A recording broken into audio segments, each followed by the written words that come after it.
had a few comments on the channel about the rules of the game. So on this video, I'd like to set up a few scenarios whereby I can demonstrate and clarify the rules in relation to them. In this situation here, what I've done, player A has potted a red ball and the cue ball has ended up touching the pink here. Now there are two things that can happen. One, I can play away from the pink and be deemed to have hit it, or I can play away from it and be deemed to have missed it. What I must do is tell the referee what I intend to do. So here, I'm not happy about potting the green as an example, and I'm going to decide to play safe. So what I do, I've got a touching ball, I turn to the referee and say, pink ball ref, and I play away and play safe. Quite legal to do that. Equally, I might decide that I have the ability to pot the green. So I turn to the referee and say, green ball referee. So now I get down, pot the green,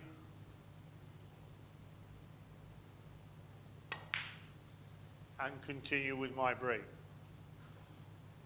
The two things I must emphasize in both instances, all right, that pink ball must not move. If it does, it is a foul shot, and 6 points are awarded to your opponent. The second thing is that I must tell the referee I nominate the pink or I nominate another colour. I must inform the referee of my intention. I hope that clears that one up. Another problem area that causes some discussion is the free ball situation. So here I've set them up so that we can sort of clarify any problems in that area. So player A has tried to hit the reds and missed them completely and has gone in off. Foul, 4 away. The opponent comes to the table, right, and now the ball is in hand. In other words, he can place the cue ball anywhere in the D. The balls on are the red balls.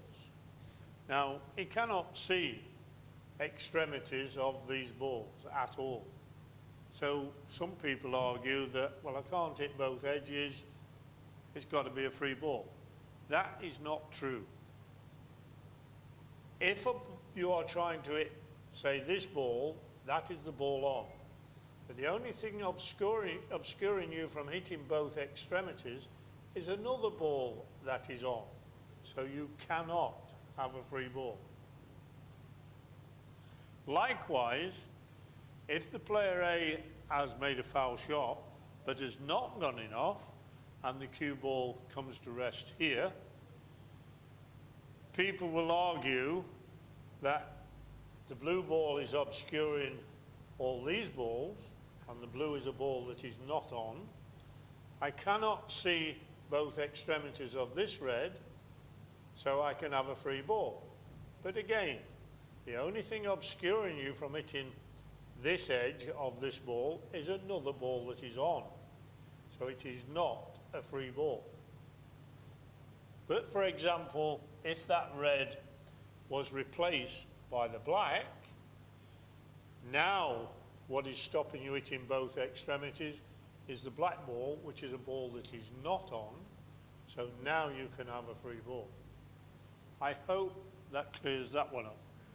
Another scenario regarding the free ball is if there has been a foul shot and the cue ball has come to rest there and this red is resting against the cushion.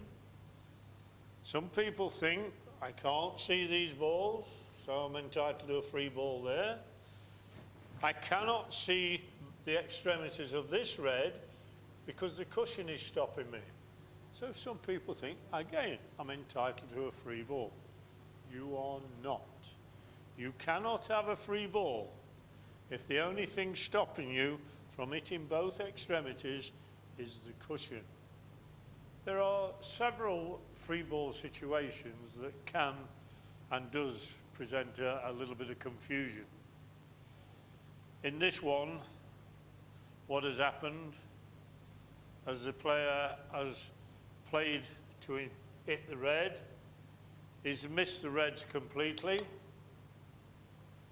and the ball has come to rest in this sort of situation here where he cannot see the reds. Now obviously that would be a foul and a miss, but the player coming to the table may decide to play the shot himself. So here he can nominate, because he can't see the reds, he can nominate any colour as a red, and he can try to pot one of them, and if he's successful it will count as a red, then he moves on to colour. What he cannot do is roll up, say he's nominating the yellow as his free ball, he cannot roll up to that yellow. That would be a foul. It would also be a foul if he tried, for example, tried to pot the yellow, missed it, and the yellow came back up here to snooker the other player on the reds. Now, that would also be a foul. The rule states that you cannot snooker behind the nominated free ball by accident or design. So by design you're rolling up to it, a foul. By accident you may be trying to pot it, the ball comes back and rests, so your opponent is snooking. That is by accident, but it's still a foul. What he can do is, the yellow is the nominated ball, for example, so he can play the yellow and snooker the opponent, shall we say, behind the brown. That is allowed. Even if the yellow ends up preventing the player from actually hitting one of the balls. The snookering ball in this situation is the brown, not the yellow. Yet another situation that causes confusion with the free ball is here the player has played a foul shot and the referee has nominated a free ball situation. So I will now nominate the green, although the red is the ball on. So the green, in effect, becomes a red. So I can plant the red with the green. So I pot the red with the green, I get 1 point. Now it is my turn still, and I can go for a colour. So even if I wanted, I could go for the green again. Equally, the situation does occur occasionally where it's the same situation, but instead of just the red going in, the green goes in as well. So I plant the red with the green there, and the green has followed the red. So people think that is a foul shot. It is not. The green has become a red. Okay? So although the green comes back up to go on its spot, it is okay in the legality of the shot, and in effect I now get 2 points, one for the red and one for the green, remembering of course that the green became a red. And because there's generally more reds on the table, yeah, it is allowed to do that, and you get 2 points. In contrast to that, let's say it is the yellow over the pocket with the same free ball situation. Yes, I nominate the green and I can plant the yellow and I get 2 points. And the yellow, providing that is the ball on, and all the reds have gone, then the yellow will stay down. But If the green also goes in when I plant the yellow, right, it is still okay. Both balls have gone in, it is still okay. But the green comes back up, and this time I only get the 2 points for the yellow. I do not get an extra 2 points for the green going in. And the reasoning behind that is that there is only ever one yellow on the table. With the reds, there's sometimes 15. You see the difference. So the green comes back up, but you only get 2 points. I hope that has cleared that scenario. Let me leave you with a little poser, a little question for you to answer.